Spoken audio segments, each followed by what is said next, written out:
కొన్ని నిమిషాలు దేవుని వాక్యాన్ని మనము ధ్యానించుకుందాం. ఈ రోజున మన ముఖ్య ధ్యానాంశము మన స్వాతంత్రాన్ని ఎలా ఉపయోగించాలి. మన స్వాతంత్రాన్ని ఎలా ఉపయోగించాలి ప్రశ్న. ప్రభునందు ప్రియులైన ప్రజలందరికీ యేసుక్రీస్తు నామములో శుభాభివందనాలు తెలియజేస్తున్నాను. మనకు స్వాతంత్రము వచ్చి అప్పుడే 75 సంవత్సరాలు అయ్యింది. ఈ స్వాతంత్రము ఎంతమంది అమరవీరులు బలి అయిపోయారంటే చాలామంది బలి అయిపోయినట్లుగా చరిత్ర చెప్తూ ఉంది. ప్రతి సంవత్సరము ఆగస్టు 15వ తారీఖున మనం ఈ విధంగా జెండాను ఎగరవేస్తూ వందనము చేస్తూ మరి స్వీట్స్ పంచుకుంటూ ఉంటాం. నిజమే, దేవునికి స్తోత్రం, దేవుని బిడ్డరా. కానీ ఈ యొక్క స్వాతంత్ర్యము వెనుక ఎంత శ్రమ ఉన్నదో మనం గమనించినట్లయితే ఎందరో త్యాగమూర్తులు దేశం కొరకు త్యాగాన్ని చేశారు, ప్రాణాలను అర్పించారు. సుభాష్ చంద్రబోస్, భగత్ సింగ్, సర్దార్ వల్లభాయ్ పటేల్, అల్లూరి సీతారామరాజు, ఈ విధంగా చాలామంది పోరాడారు ఈ భారతదేశంలో నుండి బ్రిటిష్ వారిని వెళ్ళగొట్టడానికి.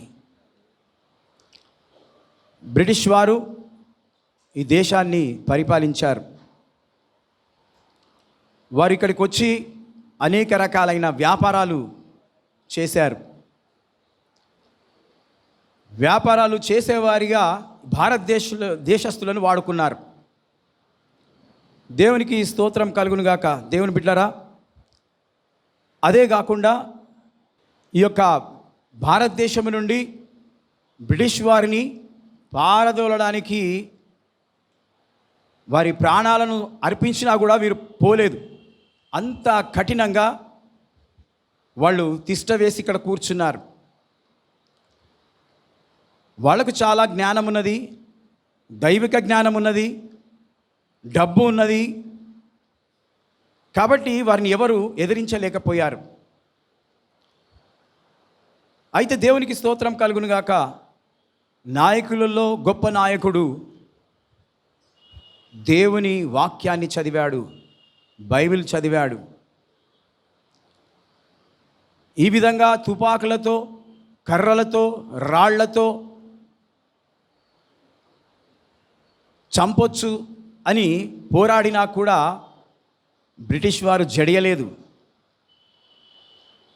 అందుకు బైబిల్ చదవడం ప్రారంభించాడు ఒక మహనీయుడు. ఆయన పేరే మహాత్మా గాంధీ.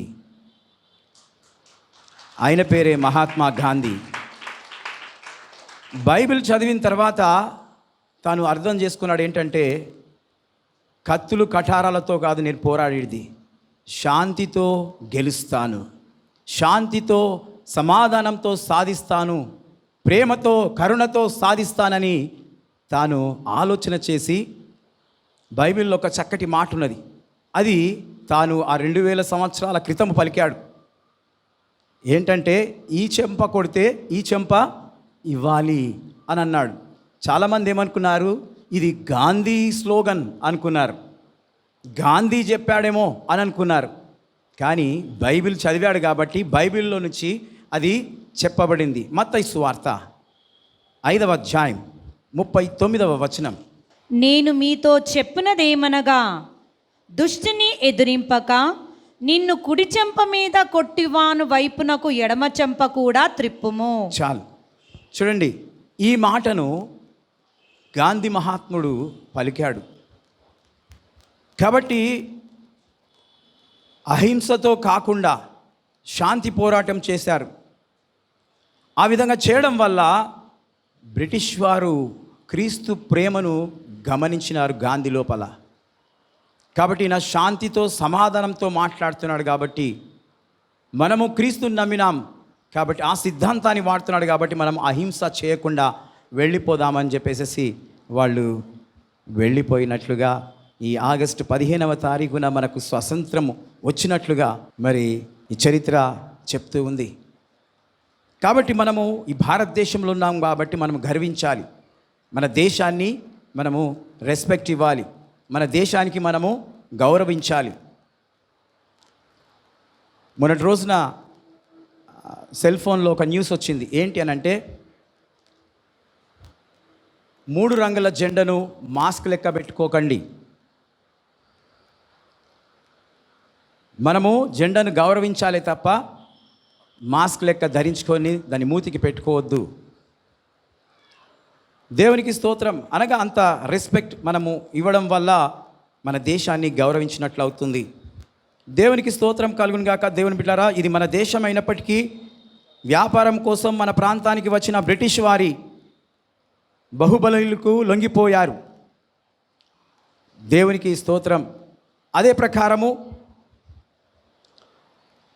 1 కొరింథీయులకు రాసిన పత్రిక 10వ అధ్యాయం 23వ వచనంలో కూడా ఒక మాట మనము చూడగలుగుతాం. 1 Corinthians 10 chapter 23rd verse. అన్ని విషయములలో మనకు స్వాతంత్రము కలదు కానీ అన్ని క్షేమాభివృద్ధి కలగజేయవు. అన్నిటి విషయంలో మనకు స్వాతంత్రం ఉంది కానీ అన్నీ చేయవట, కొన్నే చేస్తాయట క్షేమాభివృద్ధి. కాబట్టి మనము క్షేమాభివృద్ధి కలుగజేసే విధంగా మనము నడుచుకోవాలి. అన్నీ మనము చేయలేము. కనుక ప్రియమైనటువంటి దేవుని సంగమా, ఈ వాక్యము ఈ విధంగా చెప్తూ ఉంది. మన క్షేమము కలిగించని ఆ స్వాతంత్రము ఏమిటో కొన్ని నిమిషాలు మనము వాక్యం ద్వారా తెలుసుకుందాం. మొట్టమొదటిది 1 కొరింథీయులకు రాసిన పత్రిక 6వ అధ్యాయం 12వ వచనం. అన్నిటి యందు నాకు స్వాతంత్రము కలదు గాని అన్నిటి యందు నాకు స్వాతంత్రము కలదు గాని అన్నీయు చేయదగినవి కావు. అన్నీయు చేయదగినవి కావు. అన్నిటి యందు నాకు స్వాతంత్రము కలదు గాని ఆ, నేను దేని చేతను లోపరచబడనొల్లకూడదు.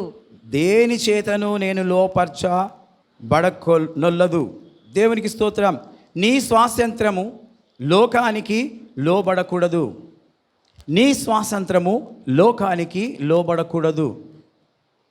అన్నిటి యందు నాకు స్వాతంత్రము కలదు కానీ నేను దేని చేతను లోపరచుకొనబడనొల్లను. అన్నిటి మీద నాకు స్వతంత్రం ఉంది కానీ నేను దేని చేతనైనను లోపరచుకొనను. ఈ వాక్యాన్ని మనం చదువుతున్నప్పుడు మన క్రీస్తు రక్తములో కడగబడిన వారమని, ఆయన ఆత్మ ద్వారా పరిశుద్ధపరచబడిన వారమని దేవుడు అన్నిటి యందు మనకు స్వాతంత్రము ఇచ్చినప్పటికీ లోకానికి లోబడి దేవుని ఆత్మకు దుఃఖము కలిగించకూడదని గ్రహించాలి. చూడండి, మనము దేవుని ఆత్మకు దుఃఖం కలిగించకూడదు.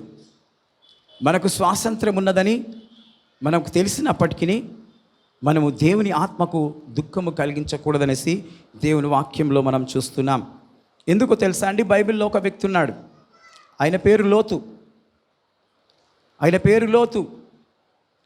ఆయన దేవుని చేత హెచ్చరించబడుతూ ఉన్నాడు. ఎందుకో తెలుసా? ఆ దేశాన్ని నేను పాడు చేయబోతున్నాను. ఆ దేశం పేరేంటంటే సదొమ గొమొర్రాని నేను నాశనం చేయబోతున్నాను. కాబట్టి లోతు, నీ కుటుంబాన్ని నీవు రక్షించుకోవాలి అని అంటే ఆ దేశాన్ని విడిచి వెళ్ళు అని లోతుతో దేవుడు చెప్తాడు. లోతు భార్య పిల్లలు ఏమాత్రం కదలరే. ఆ దేశాన్ని వదిలి వెళ్ళడానికి వాళ్ళు ఏమాత్రము ఇష్టపడరు. దేవునికి స్తోత్రం కలుగును గాక. దేవుని బిడ్డలారా, ఈ దేశమును వదిలిపోకుండా ఉండాలని బ్రిటిష్ వారు ఎంతగానో ప్రయత్నం చేసినా వారి ద్వారా భారతదేశ ప్రజలకు చాలా బాధ, వేదన, శ్రమ కలుగుతుంది కనుక వారిని తరిమి కొట్టడానికి ఎన్నో ప్రయత్నాలు చేశారు. ఆఖరికి వారు ఇక్కడికి వెళ్ళి తరమబడ్డారు. హల్లెలూయా. కనుక దేవునికి స్తోత్రం. ఇక్కడ ఈ యొక్క సదొమ గొమొర్రా పట్టణము ఎందుకు దేవుడు నాశనం చేయాలనుకున్నాడంటే ఆ యొక్క పట్టణము మహాభయంకరమైన పాపముతో నిండుకొని పోయింది. ఘోరమైన పాపము ఇక సొదొమ గొమొర్రా పట్టణాన్ని ఆవరించి ఉన్నది. కనుక కేవలము లోతు కుటుంబాన్ని మాత్రము ఆ దేశం నుండి తప్పించడానికి దేవుడు ఇష్టపడ్డాడు. నిజమే దేవుని బిడ్డలారా, దేవుణ్ణి ఎవరు కలిగి ఉంటారో వారితో దేవుడు మాట్లాడి వారిని అపాయమైన స్థలంలో నుండి తప్పిస్తాడు. మనం దేవుని మాట వింటే మనం తప్పించబడతాం. లోతు దేవుని మాట విన్నాడు. ఆయనకు అంతగా ఆ దేశం మీద ప్రేమ, ఆ పట్టణం మీద ప్రేమ, ఆస్తి అంతస్తులు అందచందాలు ఆ దేశంలో ఆవరించబడి ఉన్నాయి. అందుకు తనను అది విడిచిపెట్టి వెళ్ళడానికి చాలా కష్టమైంది లోతు. దేవదూతలు వచ్చి వారిని ఆ ఇంట్లో నుండి ఈడ్చుకొని వెళ్ళినట్లుగా బైబిల్ గ్రంథం బోధిస్తుంది. నిజమే దేవుని బిడ్డలారా, ఆ విధంగా ఆ నాశనం అయిపోయే లోకంలో నుండి వారు తప్పించబడ్డారు. వాళ్ళు ఎక్కడికైతే అక్కడి నుంచి బయటికి వెళ్ళిపోయారో ఆ దేశాన్నంతా అగ్నిగంధకాల చేత దేవుడు నాశనము చేశాడు. నిజమే దేవునికి స్తోత్రం. ఆ దేశం నుండి వారు బయటికి వచ్చారు కనుక వారు రక్షింపబడ్డారు. ప్రభు ఇచ్చిన స్వాతంత్రాన్ని లోకాన్ని జయించటానికి మాత్రమే ఉపయోగించు. మన థీమ్, మన సబ్జెక్ట్, మన స్వాతంత్రాన్ని ఎలా ఉపయోగించాలి. మొట్టమొదటిది, నీ స్వాతంత్రము లోకానికి లోబడకూడదు. రెండవది, 1 కొరింథీయులకు రాసిన పత్రిక 8వ అధ్యాయం 9వ వచనం. అయినను మీకు కలిగి ఉన్న ఈ స్వాతంత్రము వలన బలహీనులకు అభ్యంతరము కలగకుండా చూచుకొనుడి. Praise the lord. మీకు కలిగి ఉన్న ఈ స్వాతంత్రము వలన బలహీనులకు అభ్యంతరము కలగకుండా చూచుకొనుడి. ఏ విధంగా అభ్యంతరము కలగకుండా చూసుకోవాలి అని అంటా ఉన్నాడంటే, ఈ మాటలు పౌలు గారు కొరింథీ సంఘానికి రాస్తూ మనం చేస్తే ప్రతి పనుల వలన బలహీనులు ఇంకా బలహీనమైన పోకూడదని తెలియజేయుచున్నారు. పౌలు గారు ఈ మాట రాస్తున్నారు. ఏ సంఘానికి? కొరింథీ సంఘానికి రాస్తున్నాడు. కొరింథీ సంఘానికి రాస్తున్నాడు లెటర్. ఏమని రాస్తున్నాడంటే, నీవు విశ్వాసివైతే విగ్రహాల దగ్గర భోజనం చేస్తే, విగ్రహాల దగ్గర లేకపోతే ఆ మందిరముల దగ్గర భోజనము చేస్తే, అవిశ్వాసి అయిన వాడు నిన్ను చూస్తే బలం రాదు, వానికి బలహీనుడైపోతాడు. నీవు అక్కడ ఏదైనా నీళ్లు తాగినా తీర్థం తాగుతుండేమో అనుకుంటాడు. నువ్వు అక్కడ ఏదైనా నీ అంతలో నువ్వు సపరేట్గా భోజనం తెచ్చుకొని తిన్నా వాళ్ళు ఇచ్చే ప్రసాదము, వాళ్ళు ఇచ్చే పులిహోర తింటున్నారేమో అనుకుంటారు. అనగా విశ్వాసి అయిన వాడు దానిని చూసి బలహీనమైపోతాడు. అవిశ్వాసి అయిన వాడు, విశ్వాసి అలాంటి పనులు చేయకూడదు అని అర్థం. విశ్వాసి అయిన వాడు, క్రీస్తుని నమ్మిన వాడు ఆ విధంగా చేయకూడదు. విగ్రహాల దగ్గర పెట్టింది భుజింపకూడదు. కాబట్టి దేవునికి స్తోత్రం. దానికి కూడా చాలామంది డైలాగ్స్ చెప్తూ ఉంటారు, యాక్టర్స్ లెక్క తప్పించుకోవడానికి. దేవుని బిడ్డలారా, మనము ఈ డైలాగ్స్ ద్వారా తప్పించుకోవచ్చు అని అనుకుంటామేమో, కానీ దేవుని దగ్గరికి వెళ్ళి తప్పించుకోం. హల్లెలూయా. ఎందుకు అనంటే అభ్యంతరకరంగా మనం ఉండకూడదు. ఎప్పుడు నీ స్వాతంత్రము బలహీనులకు అభ్యంతరము కాకూడదు. మూడవది, గలతీయులకు రాసిన పత్రిక 5వ అధ్యాయం 1వ వచనం. ఈ స్వాతంత్రము అనుగ్రహించి క్రీస్తు మనలను స్వతంత్రులుగా చేసి ఉన్నాడు కాబట్టి మీరు స్థిరముగా నిలిచి మరలా దాస్యమును కాడి క్రింద చిక్కుకొనకుడి. Praise the lord. ఈ స్వాతంత్రమును అనుగ్రహించి క్రీస్తు మనలను స్వతంత్రులుగా చేసి ఉన్నాడు. దేవుని బిడ్డలారా, స్వతంత్రులుగా చేసి ఉన్నాడు దేవుడు. ఈ స్వాతంత్రము అనుగ్రహించి అనగా పాపము అనే దాసత్వము నుండి, పాపం అనే కాడి నుండి మనలను స్వతంత్రులుగా చేసి ఉన్నాడు, స్వాతంత్రాన్ని ఇచ్చి ఉన్నాడు. మరలా ఆ పాపం అనే దాస్యము కిందికి వెళ్ళకుడి అని అర్థం. చాలామంది ఆ దాస్యం అనే కాడి కిందికి వెళ్ళిపోతూ ఉన్నారు.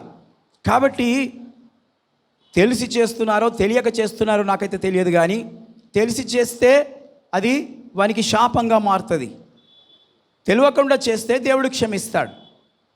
కనుక ప్రియమైనటువంటి దేవుని సంగమా, దేవుని బిడ్డలారా, ఇక్కడ యాకోబును మనం గమనించినట్లయితే తాను ప్రేమించిన రాహేలు కోసం, లేయా కోసం 14 సంవత్సరాలు తాను శ్రమను అనుభవించినట్లుగా వాక్యంలో మనం చూస్తాం. మామ దగ్గరికి వెళ్ళి దాసుడుగా పనిచేశాడు. 7 సంవత్సరాలు రాహేలు కొరకు తిరిగి చేశాడు. మొదట 7 సంవత్సరాలు అన్నకు మోసం చేసేసి పని చేశాడు. 14 సంవత్సరాలు తాను దాసునిగా మరి మామ దగ్గర పని చేసినట్లు మనం వాక్యంలో చూడగలుగుతాం. దేవునికి మహిమ కలుగును గాక. ప్రేమించడం తప్పని చెప్పను, కానీ దేవుని ప్రేమ కంటే లోక ప్రేమలు ఎక్కువ కారాదు. దేవుని ప్రేమ కంటే లోక ప్రేమ ఎక్కువ కారాదు. ఈ లోకంలో ప్రేమించుకుంటూ ఉన్నారు, దేవుణ్ణే మర్చిపోతారు, తల్లిదండ్రులను మర్చిపోతారు, బంధువులను మర్చిపోతారు, స్నేహితులను మర్చిపోతారు. అనగా ఆ ఇరువురు ప్రేమించుకునే ప్రేమ అంత భయంకరంగా ఉంది. దేవుని కన్నా ఎక్కువ ప్రేమించుకుంటూ ఉన్నారు. కనుక ప్రియమైనటువంటి దేవుని సంగమా, దేవుడు ఇక్కడ ఈ మాట మనకు వ్రాసి పెట్టాడు. అపవాది గర్జించు సింహం వల్లే ఎవరిని మృంగుదురా అని వెతుకుతూ తిరుగుతూ ఉన్నాడు. కాబట్టి ఏమాత్రము వాడికి ఛాన్స్ ఇచ్చినా వెంటనే నిన్ను వాడి దాస్యంలోనికి వాడు లాగేసుకుంటాడు. సాతానుకు ఎప్పుడైతే ఛాన్స్ ఇస్తావో వాడు నిన్ను దాసునిగా వాడు లాగేసుకుంటూ ఉంటాడు. కాబట్టి వానికి ఛాన్స్ ఇవ్వకూడదు, వానికి ఎప్పుడు ఛాన్స్కి ఇవ్వకూడదు. కాబట్టి నీ స్వాతంత్రాన్ని సాతాను కాడి క్రింద చిక్కుబడకుండా జాగ్రత్త పడుము. సాతాను కాడి క్రింద చిక్కుకుండా జాగ్రత్త పడాలని దేవుని వాక్యము చెప్తూ ఉంది. నీ స్వాతంత్రము దాస్యములో చిక్కుబడిపోకూడదు. 4వది గలతీయులకు రాసిన పత్రిక 5వ అధ్యాయం 13వ వచనం. సహోదరులారా, మీరు స్వతంత్రులుగా ఉండుటకు పిలువబడితిరి. అయితే ఒక మాట, ఆ స్వతంత్రమును శరీర క్రియలకు హేతువు చేసుకునక ప్రేమ కలిగిన వారై ఒకనినొకడు దాసులై ఉండుడి. ఆ స్వాతంత్రమును శరీర క్రియలకు హేతువు చేసుకొనక. చూడండి, మనకిచ్చిన స్వాతంత్రాన్ని ఈ శరీర క్రియలకు హేతువు చేసుకోకూడదు అని వాక్యంలో వ్రాయబడి ఉన్నది. అనగా చాలామంది ఈ శరీరాన్ని చెడ్డ క్రియలకు ఉపయోగిస్తూ ఉన్నారు. ఈ శరీరము ద్వారా పాపము జరుగుతూ ఉంది. కనుక ప్రియమైనటువంటి దేవుని సంగమా, దేవుని బిడ్డలారా, నాకు ఫెస్టివల్స్ కన్నా ఇట్లా ఇండిపెండెన్స్ డే, రిపబ్లిక్ డే ఇవి వస్తే చాలా సంతోషం అనిపిస్తుంది. దీనికి ఏ క్యాస్ట్ లేదు. బ్రిటిష్ వారు ఇక్కడికి వచ్చి పరిపాలన చేసినప్పుడు క్రైస్తవులు ఉన్నారు, హైందవులు ఉన్నారు, ముస్లింలు కూడా ఉన్నారు. అందరికీ బాధ కలిగించారు, అందరినీ ఇబ్బంది కలిగించారు. అందుకే అందరూ కలిసి భారతీయులందరూ వారిని తరిమేశారు. కాబట్టి దేవునికి స్తోత్రం కలుగునుగాక. బ్రిటిష్ వారు కట్టిపోయిన గోపురాలు, భవనాలు ఇప్పటికీ భారతదేశంలో ఉన్నాయి. హల్లెలూయా. కాబట్టి దేవునికి స్తోత్రం. దేవుని బిడ్డలారా, 4వదిగా గలతీయులకు రాసిన పత్రిక 5వ అధ్యాయం 13వ వచనంలో, నీ స్వాతంత్రము శరీర క్రియలకు హేతువు కాకూడదు. ఈ శరీరము చెడ్డ క్రియలకు హేతువు కాకూడదు. అందుకే బైబిల్లో సంసోనును మనం చూస్తాం. సంసోను మనోహ ప్రార్థన చేస్తే జన్మించినవాడు. ఆయనను నేను దేవునికి సమర్పిస్తానని ఆమె వాగ్దానం చేసింది. ఎంటికలను దేవునికి నాజీరు చేయబడ్డది. ఎంటికలు ఆయన గుండు చేసుకోలేదు, కటింగ్ చేసుకోలేదు, వెంట్రుకలు పొడుగుగా వదిలేశాడు. దానికి 7 జడలు వేసేవాడు. అందరూ ఒక్క జడ వేస్తే ఆయన 7 జడలు వేసుకునేటాడు. బలంగా ఉండేవాడు, అందగాడు. దేనిని పడితే దాన్ని ఊపేసేవాడు. అంత ఆత్మబలం, పరిశుద్ధాత్మ శక్తి దేవుడు సంసోనుకి ఇచ్చాడు. కానీ ఏం చేశాడో తెలుసా? ఆ దైవిక జ్ఞానాన్ని, ఆ దైవిక బలమును తను చేతులారా పోగొట్టుకున్నాడు. చూడండి ఒకసారి, జీవితం దేవుని కొరకు నాజీరు చేయబడింది. ఫిలిస్తీయులు చేతిలో నుండి ఇజ్రాయిళ్లను రక్షించుటకు నిర్ణయించబడింది. కానీ దేవుడిచ్చిన బలమును, తన శరీర క్రియలను స్త్రీ సాంగత్యము కొరకు ఉపయోగించుకొని తన జీవితాన్ని తాను నాశనం చేసుకున్నాడు. ఒక్క స్త్రీ కొరకు తన జీవితాన్ని పాడు చేసుకున్నాడు ఈ సంసోను. కనుక ప్రియమైనటువంటి దేవుని బిడ్డలారా, పురుషులే కానీ స్త్రీలే కానీ, సంసోన్ అని చెప్తున్నాను, ఆడవాళ్ళు కూడా అట్లా చేసేవారు ఉన్నారు. మగవాళ్ళను పడేసి, పాపంలో పడేసి మంచి కుటుంబాన్ని పాడు చేసేవారు. కొంతమంది సిస్టర్స్ ఉన్నారు, వాళ్ళ బాధలు చెప్పుకుంటూ ఉంటారు. బ్రదర్, మా హస్బెండ్ ఇట్లా చేస్తున్నాడు బ్రదర్ అంటే నేను ఒకటే మాట అంటూ ఉంటాను, సిస్టర్, ఒకరోజు లేకుండా ఒకరోజు తాకిడి తగులుతుంది, నాశనం అయిపోతారు, వారి జీవితాన్ని పాడు చేసుకుంటారు అని చెప్తూ ఉంటాను. ఆ విధంగా చాలామంది గృహాలలో జరిగింది కూడా. కనుక సంసోను కూడా అదే విధంగా తాను ప్రవర్తించినాడు, నడిచినాడు. కాబట్టి తను కూడా నాశనం చేసుకున్నాడు, ఆయనది కూడా చనిపోయినాడు. శరీర కార్యాల గురించి గలతీ పత్రికలో అపోజిట్ పౌలు చాలా చక్కగా రాశాడు. 5వ అధ్యాయం 19వ వచనంలో పెద్ద లిస్ట్ ఉన్నది. ఇప్పుడు సిస్టర్ చదువుతారు, మీరు వినండి. శరీర కార్యములు స్పష్టమై ఉన్నవి, అవేవనగా జారత్వము, అపవిత్రత, కామకత్వము, విగ్రహారాధన, అభిచారము, ద్వేషములు, కలహము, మత్సరములు, క్రోధములు, కక్షలు, భేదములు, విమతములు, అసూయలు, మత్తతలు, అల్లరితో కూడిన ఆటపాటలు మొదలైనవి. Praise the Lord. ఇవి కలిగిన వారు దేవుని రాజ్యాన్ని స్వతంత్రించుకొనలేరని వాక్యం సెలవిస్తూ ఉంది. ఎవరైతే ఈ లిస్టులో ఉన్నవన్నీ కలిగి శరీరాన్ని లోపరుచుకుంటున్నారో వారు దేవుని రాజ్యాన్ని స్వతంత్రించుకోలేరు. కనుక శరీరాశలను అదుపులో ఉంచుకొని దేవుని రాజ్యాన్ని స్వతంత్రించుకోవడానికి ప్రయత్నించాలి.